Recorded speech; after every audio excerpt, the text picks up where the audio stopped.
The Bible says that God knows what you need before you even ask. So I just pray His will be done. Amen. Keep it simple, buddy. Alright, let's get right back into it. I just had a puff, had a sip of water. Alright, I thought I brought my water with me so I could have a sip if I needed. But I guess... Oh, hey now, I got my water right there. Okay. Let's get right back into the Word.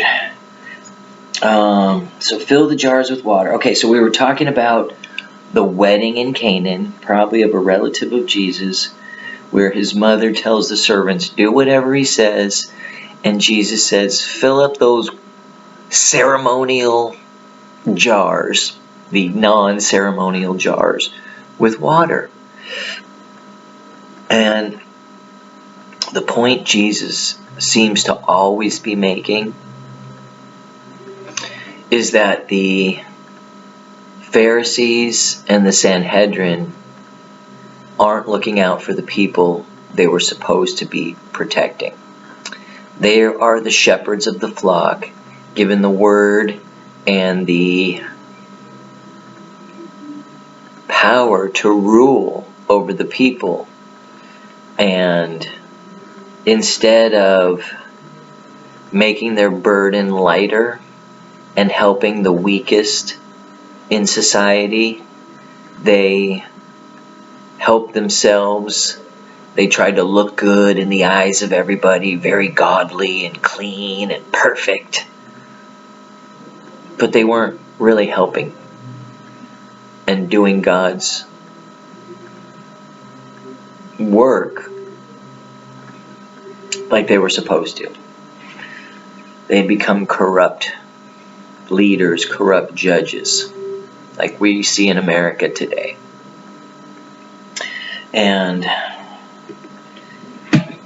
one of the reasons I'm being persecuted is because some of these churches in America today have drag story hours, and they're tax-free. I'm a church.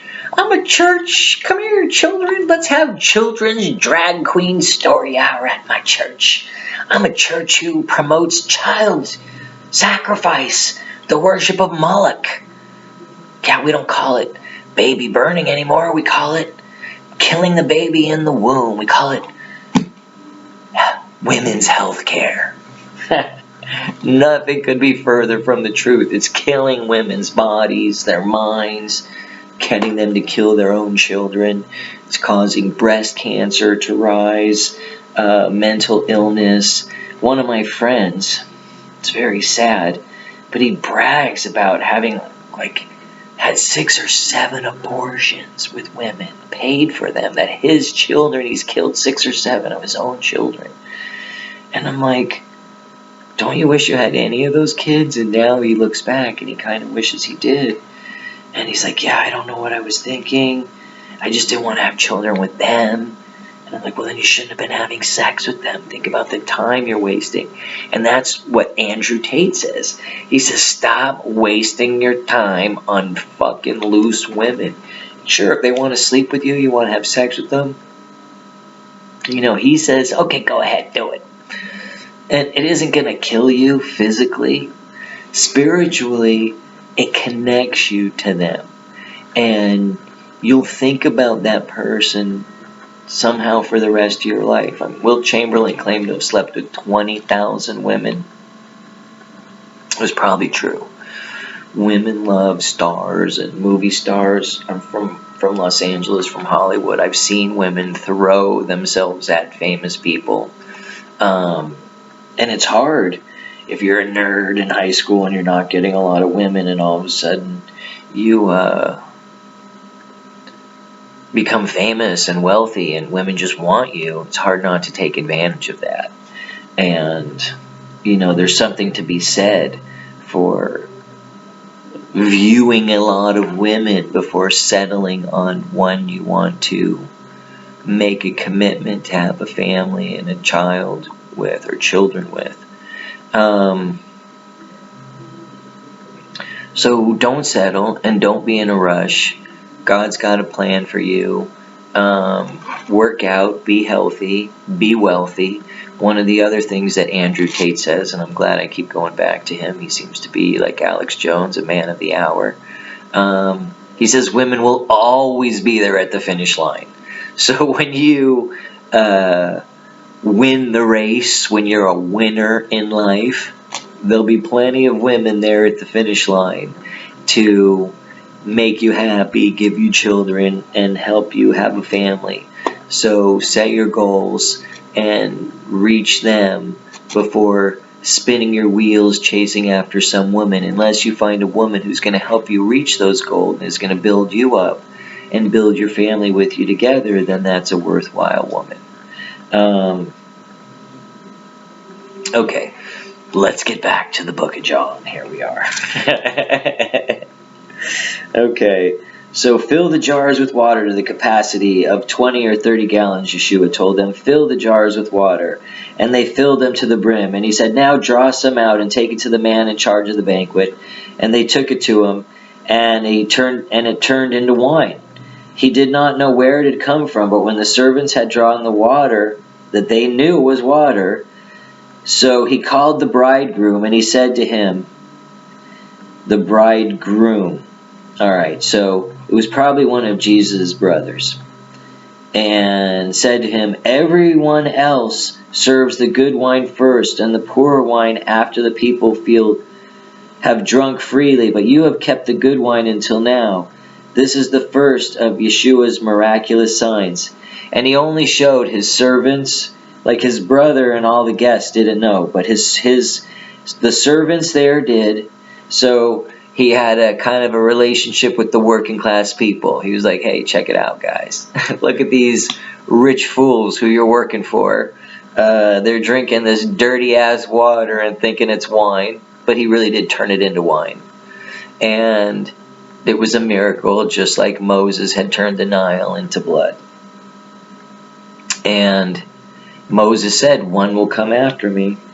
And his mom saw it, so his mom knew. She wasn't lying. She wasn't fooling around on Joseph when she got pregnant. It was a virgin birth.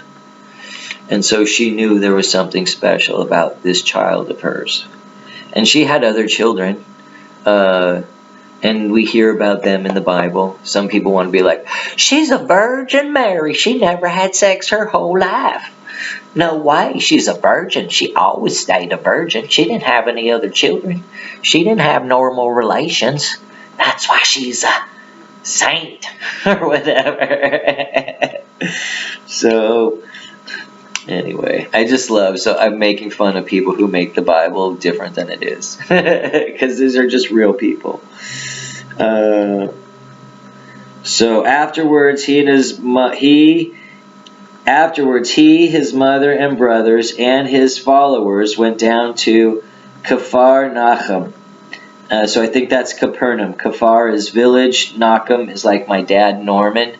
Nachum is like Noah, means comforter. So the village of comfort, Capernaum, and they stayed there a few days. It was almost time for the festival of Pesach, Passover in Yehuda, in Judah, in Jerusalem. So Yeshua went up to Jerusalem, in the temple grounds, for he found those who were selling cattle, sheep, and pigeons, and others who were sitting at the tables exchanging money. He had made a whip from cords and drove them all out of the temple grounds. The sheep and cattle as well.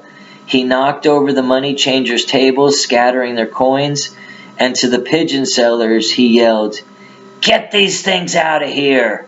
How dare you turn my father's house into a market?" His followers later recalled that the Tanakh says, "Zeal for your house will devour me." And that was in Psalm 69, verse 10. So the Judeans confronted him by asking him, "What miraculous signs can you show us to prove that you have the right to do all this?" And he answered them, "Destroy this temple, and in 3 days I will raise it up again. And the Judean said to him, it took 46 years to build this temple, and you're going to raise it in 3 days. But the temple he had spoken of was his body. Therefore, when he was raised from the dead, his followers remembered that he had said, and they trusted in the Tanakh and in what Yeshua had said. So, now while Yeshua was in Jerusalem for the Passover festival, there were many people who believed in his name, and they saw the miracles he performed. But he did not commit himself to them, for he knew what people are like. That is, he didn't need anyone to inform him about a person, because he knew what was in that person's heart. So, because he was the creator, God on earth, he already knew what everyone was thinking ahead of time. He knew what was in their heart. So, he kind of knew these people weren't really looking for him. What they were really looking for was someone to beat the Romans. They were a rebellious people, and they didn't like being under Roman rule. If you know any Italians who were actually born in Italy and moved to America, maybe from Rome specifically, they have a very strong sense of past. If you've ever been to Rome yourself, every street you walk down is full of magnificent architecture, Roman ruins, and ancient buildings, even buildings that are 1,000 years old or 500 years old, like everywhere. They're not even ruins. Some of them people still live in and use, and they're maintained, and they keep the historic dates on the outside. So there's a certain pride that Italians from Rome in America may have, and even in Rome itself, but I've known them here in America, not necessarily in Rome. And these Roman Italians have this connection to their empire, their great empire of the past. And now, this is a long time after King David, King Solomon, the Babylonian captivity, Zerubbabel, the guy. It means it's like out of Babylon or something, or stranger to Babylon, and he helped rebuild it. I mean, all these people are gone; they're past, and now we're at the time of the Romans. But the Jewish people still have all these buildings, the temple, the memories of their empire and their greatness around them. And they're under the boot of this fascist Roman regime. And I say fascist because the Romans were the ones who invented the fascist. And a fascist is a bundle of sticks grouped together and then tied up. And this with like an axe in the middle. I think you see it on the back of a dime. And one of the things that it's supposed to represent is strength and unity. And I think I don't have a dime on me at the moment. Be a Berean, look it up on Google. And so what it's supposed to represent is strength and unity, strength in one. Kind of like Shema Yisrael, Adonai Eloheinu, Adonai Echad. Hear, O Israel, our God is the God, and our God is one. And then it goes on to tell, this is found in Exodus, goes on to tell the people to teach the commandments day and night, day and night, day and night. And the word for commandment, I believe, is mitzvot, and that's where we get the word mitzvah, and we say bar mitzvah. Bar would be a son's mitzvah, and we call it a son's blessing, but really what it means is a son's commandment. And we are the sons of the commandments, because we're supposed to have accepted these commandments to be God's people. So, the zeal for your house will devour me. So the Judeans confronted him. What signs can you show us? It took 40 years to build this temple. Oh, and so that's what we were talking about. Andrew Tate. Build your temple. Your body is your temple. Be strong. Be a warrior in a garden rather than a gardener in a war, because we are in a war right now. It's an information war, but it is also a hot war. People are dying in all around the world, not only in Ukraine. People are dying in this war, whether it's through assassinations or anything else. We're at war, and it's a war against your family, and they're dying spiritually. They're being pulled to the wrong side because families are being separated. And that's really this Red Horse War. We hear of wars and rumors of wars, and some people are trying to create a global war, trying to create a civil war in the United States because it's strategically in their best interest. But the real war is the war against you and your family. And you're not even aware of it. Emancipate yourself from mental slavery. None but ourselves can free our minds. Have no fear for atomic energy. None of them can stop the time. Emancipate yourself from mental slavery.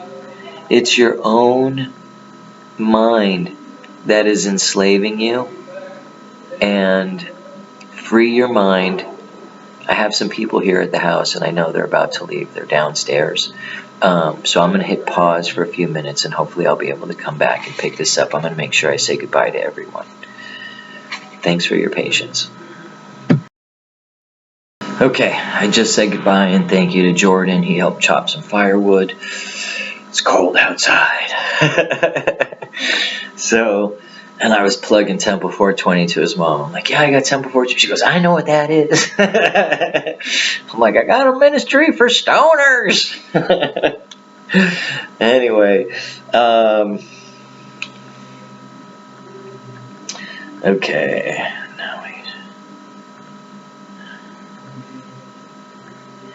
Okay, so now it talks about Nicodemus and blah, blah, blah.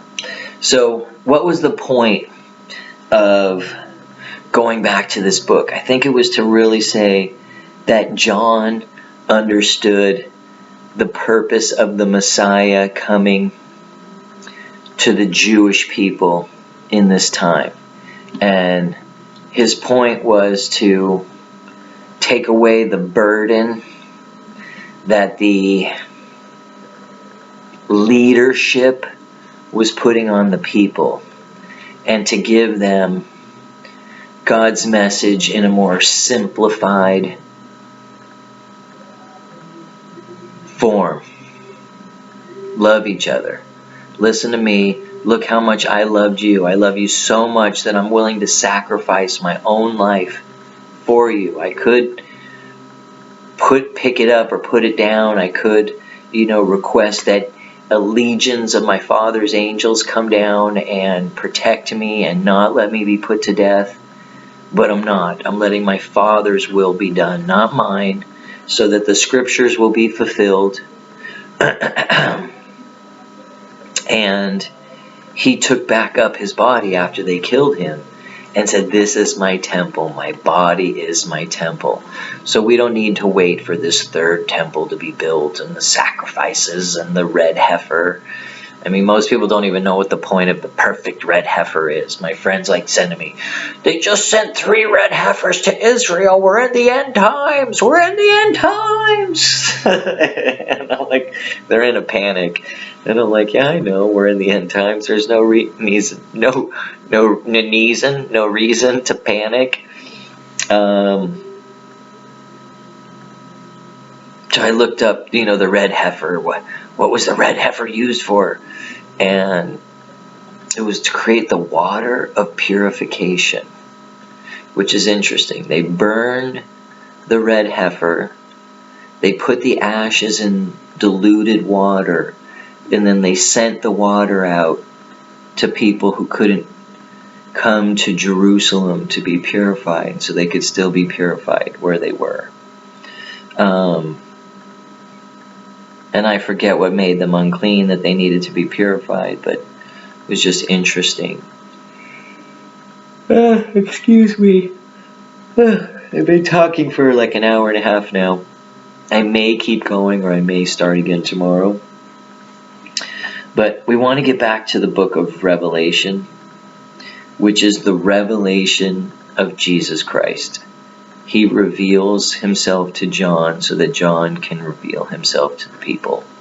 Kind of in his own words, because these 4 gospel books, Matthew, Mark, Luke, and John, are all from their point of view. And the book of Revelation is where he reveals himself.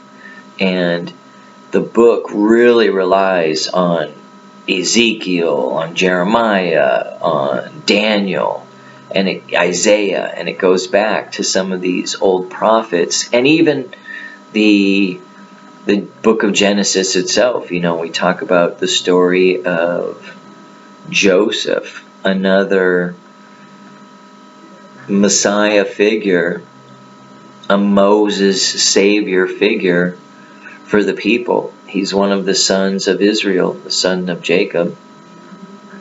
He's sold into slavery by his own brothers for 20 pieces of silver. The Ishmaelites or the Edomites carry him into Egypt. He rises to power in a man's house, then is thrown in jail, then rises to power in the country and is given the highest priest's daughter to marry and has 2 sons. Manasseh and Ephraim.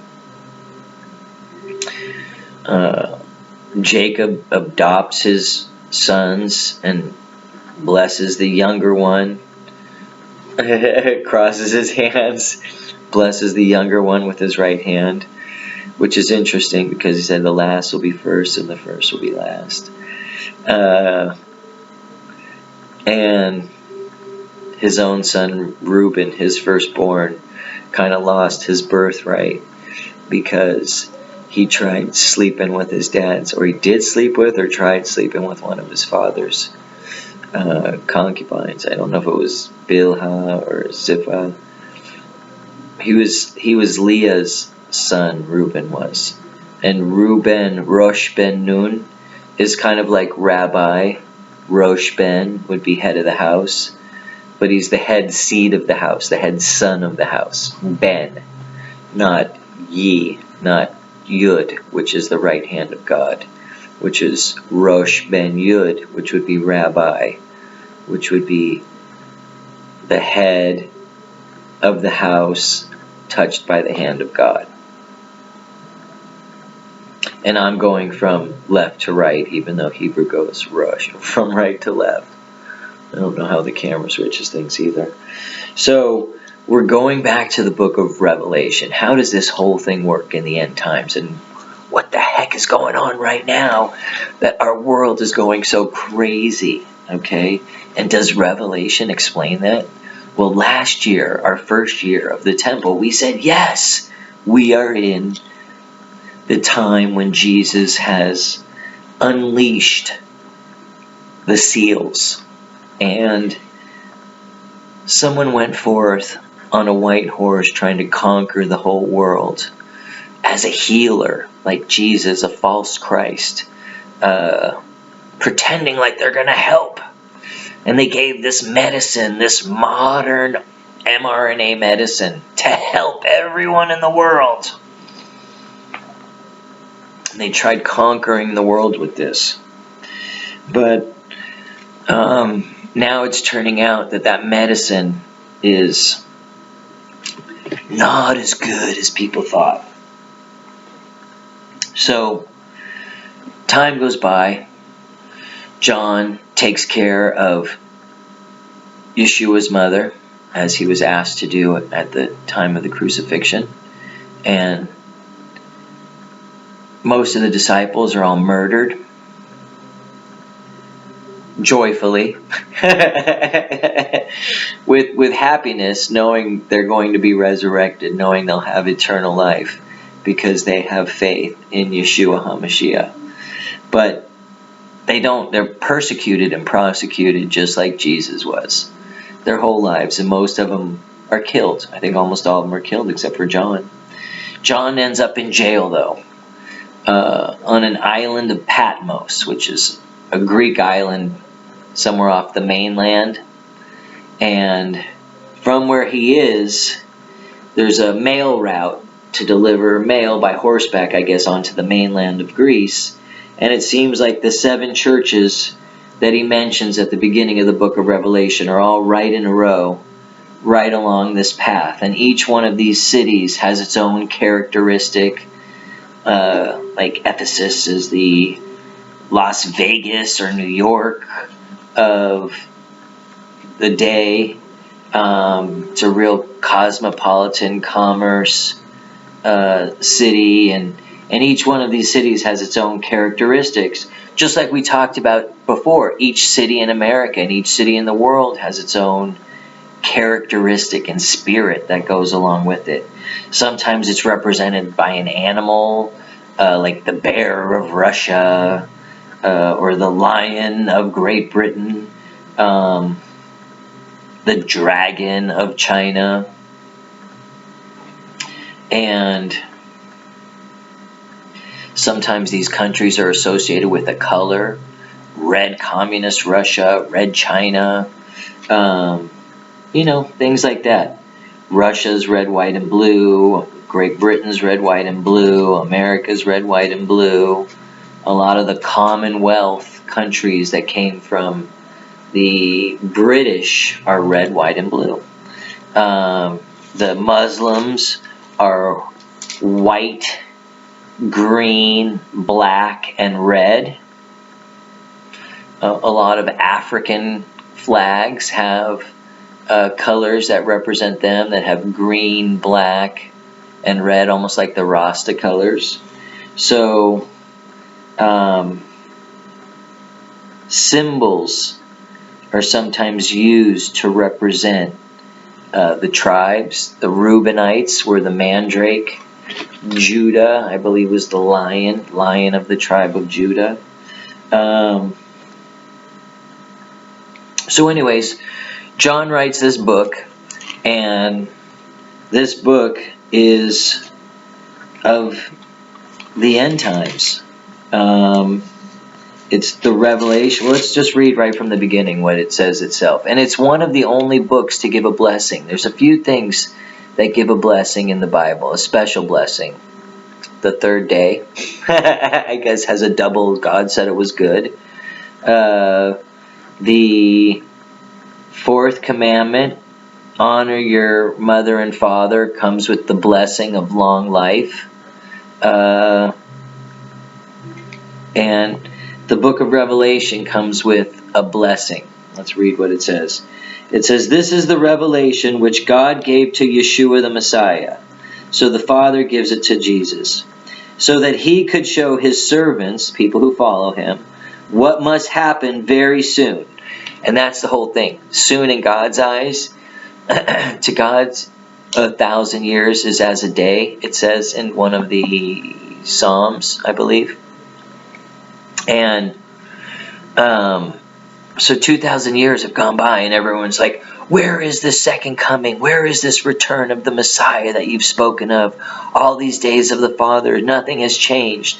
You're just talking about some spaghetti God in the sky. But to God, it's just been like 2 days. He communicated it by sending his angel to his servant John, who bore witness to the word of God, who actually knew him in person, and to the testimony of Yeshua the Messiah, as he saw.